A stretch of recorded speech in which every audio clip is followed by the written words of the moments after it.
Diver Down is the follow-up album to Fair Warning, released in 1982, and this album was a little different because it covered 5 different songs on this album, which brings me right into my last place, bottom of the barrel, number 12, Big Bad Bill is Sweet William Now.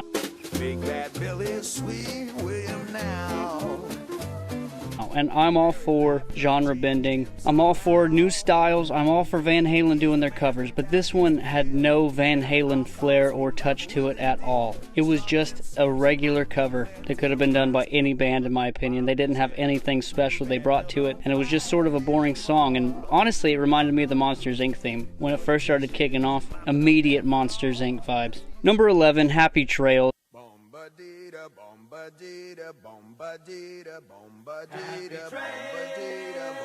And this is on here because there is no re-listen value really to this. I think it's a fun way to close the album. Shows they had a lot of fun recording demos and doing different stuff. So for that aspect, I like that it's there, and it's a good end-off and send-off to the album, but it's obviously not something that has any sort of desire to go back and listen to. Number 10, Intruder.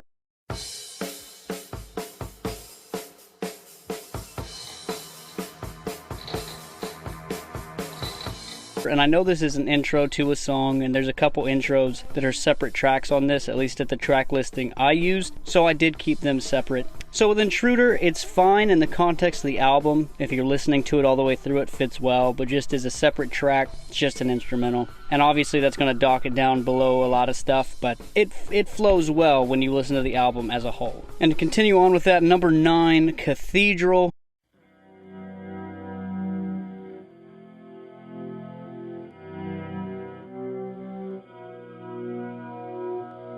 Just another instrumental, but it has some more elements to it that I like. And I looked up how Eddie Van Halen was getting the sound, and he was tapping with his left hand and controlling the volume knobs with his right. And so he had a lot of cool kind of effects and feel going on with that put it a little higher than the other one.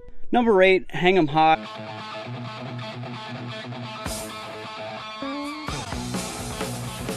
And to start off, I'm not a fan of the overdubbed and layered vocals. It just kind of sounds weird and has an odd tinge and echo to it. And in some aspects it fits well in other songs, but with this one, it didn't fit well because, in my opinion, the lyrics were just jumbled and thrown together. It was just a real jumbled flow, that whole song lyrically. It all just kind of felt smashed together. Not terrible, but not one of my favorites. And with this ranking in this album, I found there's a couple at the bottom that I have no desire to listen to. The middle is Take or Leave, but it has a couple at the top that I really enjoy. Number 7, and this I will preface with, is not a Van Halen problem. It is the song's problem, because I cannot stand this song, Dancing in the Streets.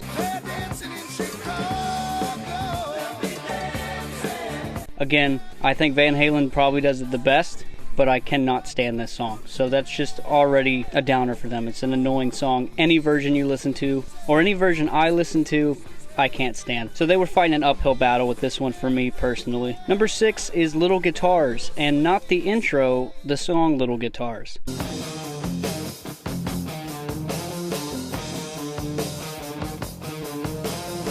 It has a good rock energy that fades into the chorus, and it feels kind of dreamlike. I don't know if that makes much sense, but it has a lot of power and aggression, and when the chorus hits, it all kind of drones out and just feels like you're floating almost. I don't know if that's a good way to describe it, but that's how it felt when I was listening to it. And that guitar riff just gets stuck in my head. That's the biggest thing going for this song, is it is just catchy as hell and got stuck in my head. Number 5, the intro to Little Guitar.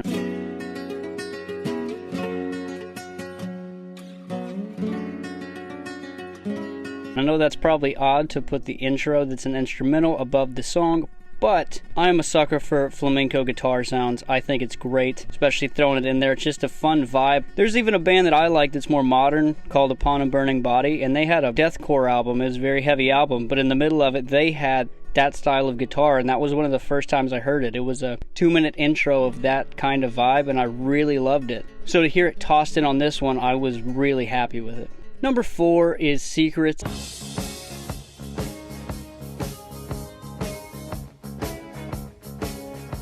and this is going to be the shortest review on here. I don't have an explanation. I've listened to it over and over and over. Cannot give a specific reason as to why it's high on this list. I just really like the damn song. There's nothing glaringly special or different. It was just like a palate cleanser or change of pace, but I don't have any key point, and I listened to it many times to try and differentiate what I like. I can't with this one. I just really fucking like that song.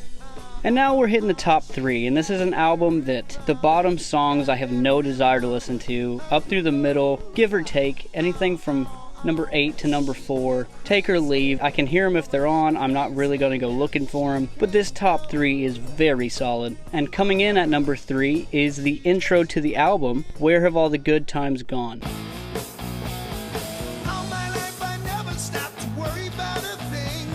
And I'm a big fan of the Kinks, so when I saw this was a cover song they were doing, I was very excited, and I think they did phenomenal with it. I think they are the perfect band to cover this song because the way the Kinks go into the chorus with their harmonies, no band does harmonies better, in my opinion, than Van Halen, or they're at least in the top 3 of all time. And so when you have a song that builds on harmonies like that, there's no other band that should cover it. They did phenomenal.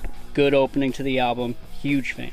Number 2 is one I had never heard before, and that is The Full Bug.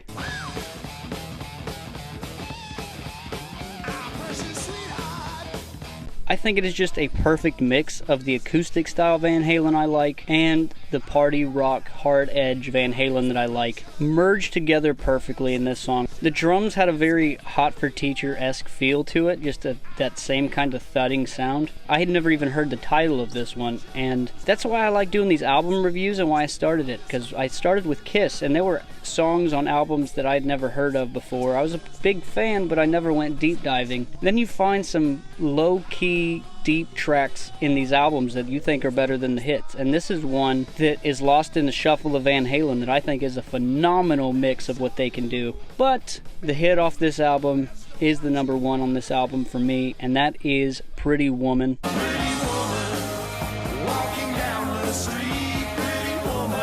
It's just a damn classic. I think it's better than the original. That might be sacrilegious. I don't know. I think it is the superior version of this song, and it's got everything. It's got the fun poppy side of them. It's got the rock side. It's got the harmonies. It's got everything you could ask for with a Van Halen song. All-time classic for them. Pretty solid album. It's hit or miss a lot of the way through, but the ones that hit on this album hit, and they hit hard. I had a great time listening to this one, and next video I will be going into 1984, which without looking at the numbers I would assume is their best-selling album with all the hits that came off that. So be on the lookout for that, guys. Let me know in the comments below what's your ranking. Do you love this album, hate this album? Put it all down below. Like, subscribe, all that good stuff. You guys are the best. Peace.